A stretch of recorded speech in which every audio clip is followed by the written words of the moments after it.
Hi guys, welcome to 2.3, calculating limits using limit laws.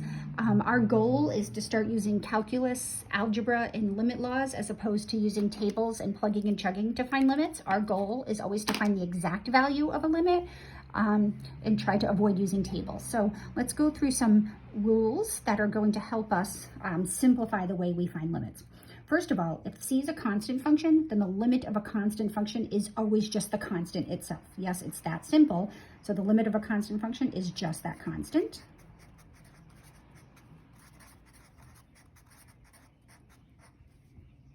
Right? So as x approaches 4, the limit of 7 is just 7.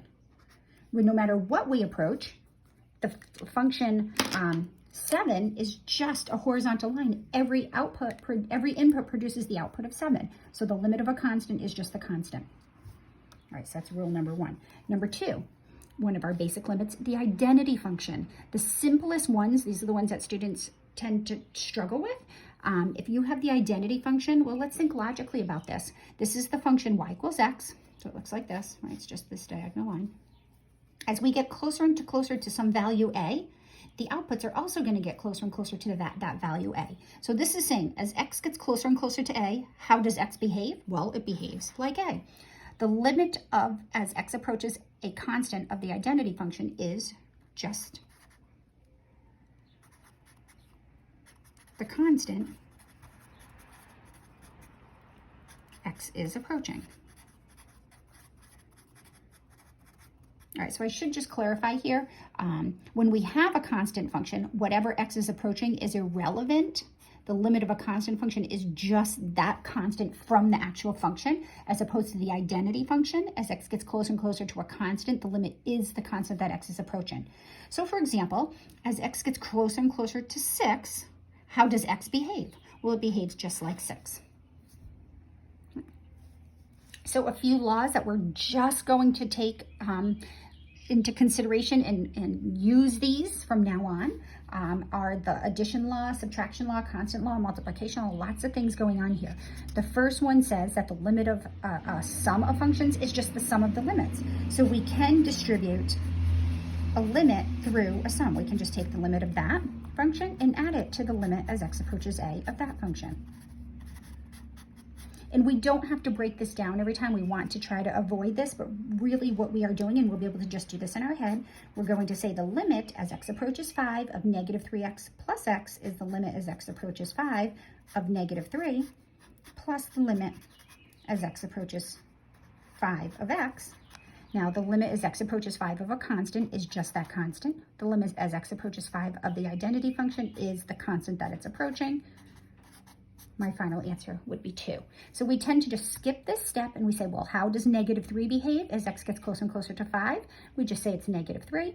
How is x behaving as x gets closer and closer to 5? It's just 5. So we usually go right from here to that step. All right, so just like the limit of a sum is the sum of a limit, the limit of a difference is the difference of the limit. So I can just take the limit of the first function and subtract from it the limit as x approaches a of the second function. So for example, if we have the limit as x approaches a of x minus 2, this is just the limit as x approaches 8 of x minus the limit as x approaches 8 of 2. So the limit as x approaches 8 of x is 8. The limit as x approaches 8 of 2 is just 2. My final answer would be 6. So now again, we tend to skip this step and go right from here to here, and with practice. All right, the limit of a constant times a function is just the constant times the limit of a function. So we can bring the constant out front and then just take the limit of the function. So in other words, the limit as x approaches 11 of 3x is just 3 times the limit as x approaches 11 of x. So I just take that constant out front, only if it's a factor. That's 3 times, well, as x approaches 11, x gets closer and closer to 11. The answer is 33. So just like we can distribute a limit, the next rule says, just like we can distribute a limit through addition and subtraction, we can also distribute it through multiplication. The limit of a product is the product of the limits. So we can just take the limit as x approaches a of the first function and multiply it times the limit as x approaches a of the second function. So the limit as x approaches 7 of x squared is just x times x. So this rule says that's just the limit as x approaches 7 of x times the limit as x approaches 7 of x, which is 7 times 7. That limit would just be 49. So we can distribute a limit through addition, subtraction, multiplication, and division. That's the next, which is the division law. The limit of a quotient is the quotient of the limit, so I can just take the limit of the numerator and divide it by the limit of the denominator. So the limit as x approaches negative 3 of 6 over x is the limit as x approaches negative 3 of 6 divided by the limit as x approaches negative 3 of x. The limit of a constant function is just the constant function. X, oops, don't lose the negative, don't change the problem. The limit as x approaches negative 3 of x is negative 3. So this would just be negative 2. Right, we have a power law that says we can just look inside, sort of disregard the power, find the limit, and then put the power back on. So in other words, I can just find the limit as x goes to a of the function f of x, then apply the power later.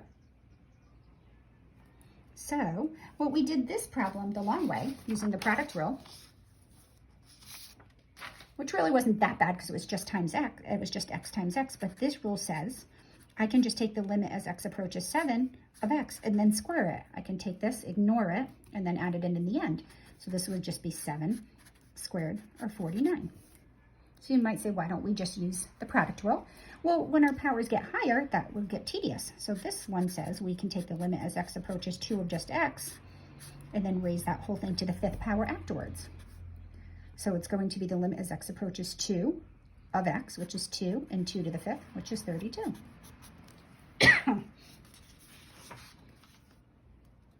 Root law behaves just like the power law.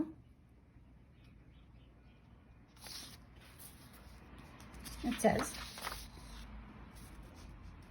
if f behaves nicely under the radical, then we can just eliminate the radical, take the limit, and then reinsert the radical. So we can first find the limit of the function under the radical, and then take the nth root. Now again, this has to work nicely. If n is even, then the function f has to be positive. So the limit of the nth root of a function is the nth root of the limit. So in other words, I can rewrite this as the square root of the limit as x approaches 6 of 3x. Well, that's just the square root. Well, if x approaches 6 of 3x, we already know that that's 18. All right, so it's just the square root of 18.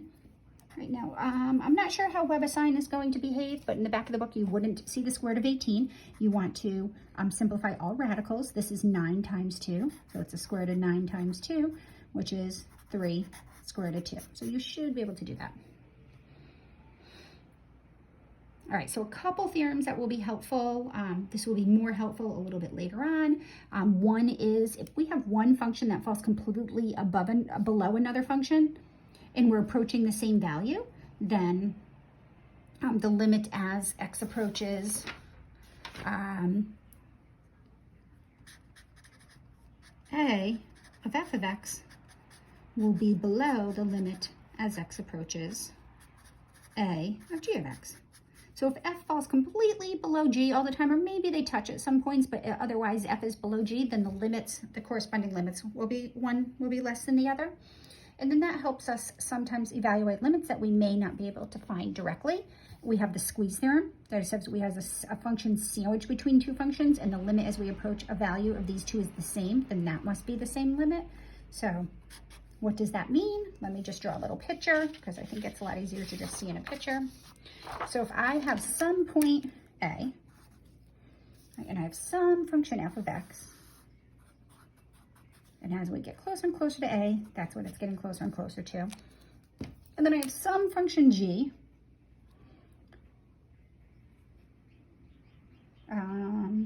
Nope, I have some function h. I'm sorry, I want to make sure I match my thing. And h is above f, but then it comes down and they look identical around here. This is h of x.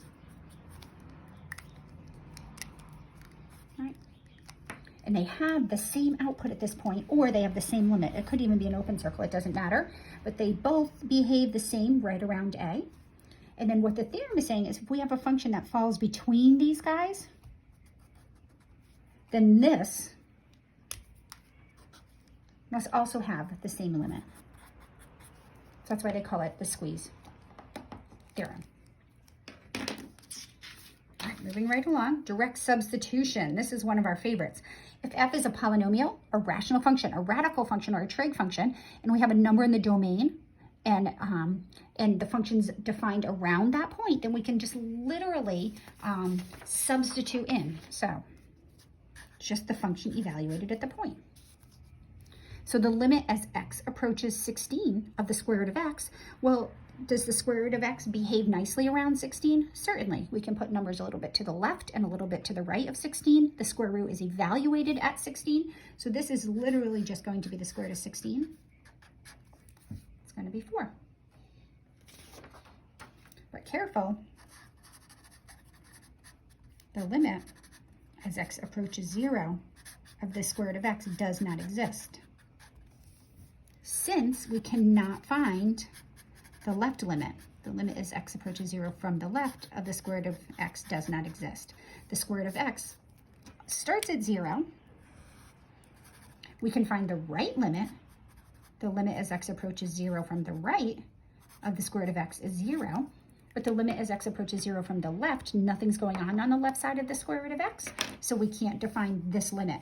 But if we're way out here at 16, things are happening on both sides of 16, so we're good. So that's where this says the domain of f, and f is defined in the neighborhood about A. That's what that means. So you still have to be careful with your one-sided limits. You have to look a little bit to the right and the left value that it's approaching. So we could sit here and create a table of values. But this direct substitution rule says, look how cool this is. Can we just substitute 6? Is 6 in the domain of this rational expression? So 6 is in the domain of this rational expression. So the answer is just 2 over 6 minus 3, which is 2/3. So this is the answer that I'm expecting. If we were to do a table of values here and pick numbers to the right and the left of 6, our outputs would approach 0.66666. That's not an acceptable answer. Our goal is to get the exact value. 0.666 is an infinite non-repeating decimal. Nope, it's an infinite repeating decimal, and there's no way to write that answer out unless we rewrite it as its equivalent rational number, which is 2/3. So we want exact answers. Unless it calls for a decimal, my assumption is you will be using exact answers. All right, so now we're going to stick 3 in here. We get 2 over 0. All right, 2 over 0 does not have a value. So what we have to do here is see how this function behaves as we get closer and closer to 0. So now I'm going to give you a hint. Anytime you have a non-zero number over 0, it's either going to be infinity, negative infinity, or does not exist. So a non-zero number over 0, when we do direct substitution, will give us one of these 3 results. How do I know which one of the 3 results it gives me? Well, one thing I can do is graph it. And I know that at 3, this is a rational function. We have a vertical asymptote at 3. I can plug in values closer and closer to 3. If I plug in values closer and closer to 3, I'm going to see it does this. If I, from the right, as I plug in values closer and closer to 3 from the left, it's going to do this. Right? So, because it behaves differently, the limit as x approaches 3 from the right, 2 over x minus 3, that's going to give me infinity. The limit as x approaches 3 from the left of 2 over x minus 3 is negative infinity. These are not the same, different.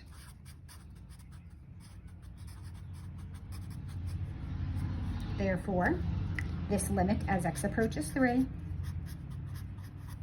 of 2 over x minus 3 does not exist. Right? In order for a limit to equal infinity or negative infinity, it has to be behaving the same on both sides. So in other words, they'd have to both either shoot up or both shoot down to identify one of these. But anytime you have a non-zero constant over 0, the limit is going to be, when you do direct substitution, the limit will either be infinite, negative infinity, or does not exist. In this case, it does not exist because we approach 3. It does different things from different directions. Okay. All right, this is the one we really want to focus on. If f and g are identical close to some point a, they don't have to be equal at a, then their limits are the same as long as it's identical near a. So let's revisit the function x minus 4 over x squared minus 16. We saw that the limit in the previous section as x approached 4 was 0.125. Using direct substitution, let's see what we get. The limit as x approaches 4 of x minus 4 over x squared minus 16 would give us 0 over 0. Right, we don't, 0 over 0 now is different. Now remember in the previous pages I said if you have a non-zero number over 0, you can call it infinity, negative infinity, or does not exist. This is called an indeterminate form.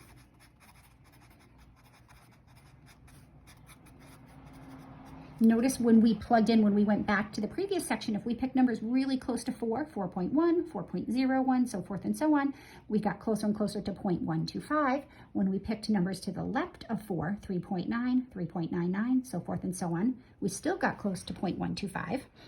So how does 0 over 0 give us 0.125? Well, notice x minus 4 over x squared minus 16 is just x minus 4 over x minus 4 times x plus 4, which is 1 over x plus 4. Now these functions, algebraically, we can manipulate one to look like this. This is the function f, and this is the function g that we're referring to up here. They look identical everywhere. If you put these two in your graphing calculator, this and line 1, this and line 2, and you graph them, they're going to look exactly the same. But if you go into your table of values, this function is not defined at 4 or negative 4. This function is just not defined at negative 4. We can put 4 in here. So if we can algebraically manipulate it and then do direct substitution, that's going to be the final answer. So the limit as x goes to 4 of x minus 4 over x squared minus 16 is equal to the limit as x goes to 4 of 1 over x plus 4, because we can manipulate this to look like this. Now we just plug 4 in. We get 1 over 4 plus 4, which is 1/8, which is my 0.125. That's my answer. This is what we want to do. We want to avoid using table of values, and we want to get exact values for limits. All right, let's look at this guy. Let's find the limit as x approaches 9 of the square root of x minus 3 over x minus 9. So the first thing we do is direct substitution. Always try direct substitution first. And I get 3 minus 3 over 0, 0 over 0. All right, 0 over 0 is screaming indeterminate.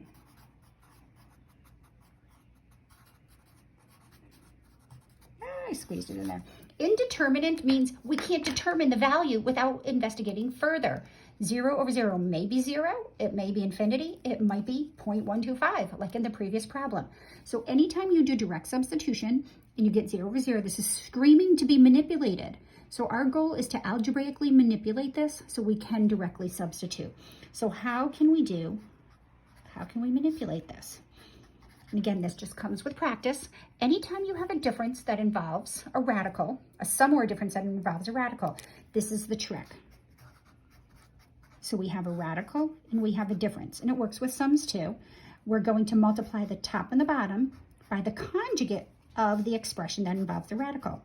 So I'm going to multiply the top and the bottom of this fraction by the square root of x plus 3 over the square root of x plus 3. Now when I do this, I'm going to get, well, the square root of x times the square root of x is just x. Square root of x times 3 is going to be 3 square roots of x. Square root of x times minus 3 square roots of x. And then that's going to be minus 9. And then don't distribute denominators. Leave denominators factored. We distributed the numerator because we chose strategically to multiply the top and the bottom by the square root of x plus 3 to eliminate that radical in the numerator. Now notice, these cancel out. And what this becomes, so this is algebraically equivalent to x minus 9 over x minus 9 times the square root of x plus 3. These now cancel. So the square root of x minus 3 all over x minus 9 can be written as 1 over the square root of x plus 3. Now notice 9 is not in the denominator of the original function.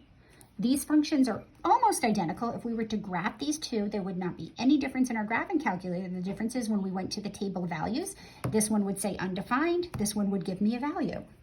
So now we can conclude, because we can manipulate one algebraically to look like the other one, the square root of x minus 3 over x minus 9, the limit as x goes to 9, is equivalent to the limit as x goes to 9 of 1 over the square root of x plus 3. So why did we go through all that? Because now we can directly substitute into here, and we get 1 over the square root of 9 plus 3, which is 1 over 3 plus 3, which is 1/6. This is the answer that I'm looking for. Here, 0 over 0 turned into 1/6. So again, 0 over 0 is an indeterminate form. When you get a limit and you direct substitution, you get 0 over 0. It's screaming to be manipulated algebraically. And when we do that here, we change the square root of x minus 3 over x minus 9 to its equivalent function, 1 over the square root of x plus 3. The only difference between these is I cannot stick in 9 in here, but I can stick 9 in here. So if we were to graph this, we would have a hole in our graph, but we would get infinitely close to 1/6. Now 1/6 is not a pretty number. If you were to do the decimal equivalent, this is the expected answer, the exact value. All right, lastly, just showing you some tricks on how we evaluate some of these limits. So make sure that you're reading the textbook. There's no way for me to cover every type of every problem, but this should give you an idea and some tools to get you started. And again, as always, if you have questions and it's your responsibility, you can zoom in, okay? As x goes to 9, whoops, 9 again, just a coincidence. But if I put 9 in, notice I get 1 over 9 minus 1/3. Oh, that's why, because I wrote my problem wrong. This is supposed to be a 3. So let's change that to a 3, because 1/9 would just be the value that we get when we plugged it in. So that's defeating my point of my problem. So sorry, that should be the limit as x goes to 3 over 1 over x minus 1/3 over x minus 3. So when I do direct substitution, I get 1/3 minus 1/3 over 3 minus 3, which is 0 over 0, which is an indeterminate form. And I gotta switch pens because these are drying out. Indeterminate. So we got to manipulate this. So the idea is, how can we manipulate this? And I'm doing this problem because this does come up. It will come up in our derivatives. So that's why we're doing this. So if you remember in the difference quotients, I gave the hint on how do you get rid of fractions and fractions. My suggestion is to multiply the fraction, the numerator and the denominator, by what I call the baby denominators. I know it's corny, but it hopefully gets the point across. So if I multiply the top and the bottom by 3x, right, watch what we're going to get. Well, we're going to do 3x times 1 over x, which is just 3. 3x times 1/3 is just x. All over, and I'm going to leave my denominator distributed. Now notice we can't cancel out the factor 3 minus x with the factor x minus 3 because the subtraction is reversed, but we can use the polynomial's opposite property. I'm just going to leave 3x and x minus 3 here. We can switch the order in which we subtract by factoring out a -1. So I didn't multiply the top and the bottom by anything in this step. I just simply reversed the order in which I subtracted by pulling out a -1. So 3 minus x is equivalent to -1 over x minus 3. Now I can cancel it with the x minus 3 in the denominator, and I get -1 over 3x. So this is what we started with. Sorry about that typo. I will fix it in the handout. 1 over x minus 1 over 3, x minus 3. That limit is equivalent to the limit as x approaches 3 of -1 over 3x. Now notice we can directly substitute. We put in 3 for x. We're allowed to do it in this step, and we get 1/9. All right, so anytime you get 0 over 0, it's screaming to be manipulated algebraically, and you want to get it down to an expression where you can put that value in. Does it work always? Not always, but that's your goal, and that's the point you want to get it at. -1/9 is the desired answer. You do not want the decimal equivalent. All right, kids, have fun. Zoom in with questions, and I'll see you in the next section. 2.5.